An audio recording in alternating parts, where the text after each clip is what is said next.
The Russian Central Election Commission registered the current president of the Federation, Putin, as a candidate for the so-called presidential elections in March 2024 as a self-nominated candidate. On the same day, Putin's press secretary Peskov said that the dictator would not participate in pre-election debates. On February the 13th, the Kremlin came up with an excuse. The population, they say, already hears Putin's statements too often.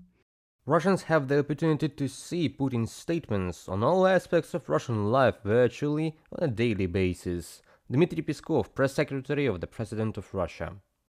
Putin is running for the post of President of Russia for the 5th time. However, during his 24 years in power, he never participated in debates during election campaigns. He avoided them under various pretexts. In 2000, he called the debate an unconscionable act. In 2004, a meaningless game. And in 2008, a division within the country. Since 2012, Peskov began voicing excuses. Then he said that Putin supposedly needed to take a leave of absence to participate in the debate. In 2017, he said that the competitor with whom Putin could debate had not yet matured. The tradition of Russian politics is such that it is improper for the Tsar to communicate with the plebeians, and therefore United Russia as a rule did not participate in the debates. For the most part, governors who are elected in the regions also follow this principle. There is always a main candidate in the traditions of Russian electoral process who avoids clashes with other election participants. Participation in the debate would be an information failure for Putin, analysts say, and the Kremlin is aware of this because the dictator simply would not be able to cope with polemics with his opponent. In addition, he is trying to distance himself from other candidates in order to show his superiority. If he communicates with the real opponent, then there is a risk. This is not a programmed speech, this is a public political action, and no one knows how it will end. And debates with pocket candidates.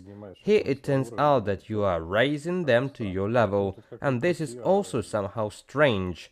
This is, no matter how you look at it, Putin cannot agree to a debate. If Putin usually does not want to communicate with so-called competitors, he finds time for meetings with the electorate, including vulnerable categories of the population.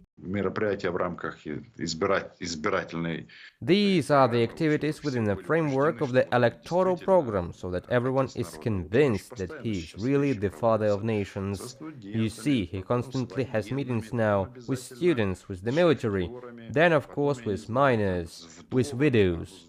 Oh, he's already had them with widows. He will always sit alone at some distance on a chair, speak in a quiet voice. Everyone will listen to him and say, "God, what a smart grandfather! Of course, there's nowhere without him, and there is no alternative."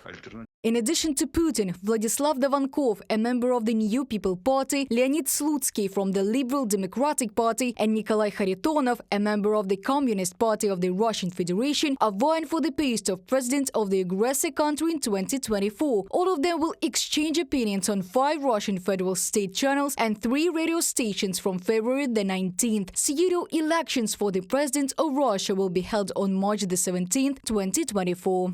Reported by Diana Kolesnik, Valeria Nekipelova, UATV News.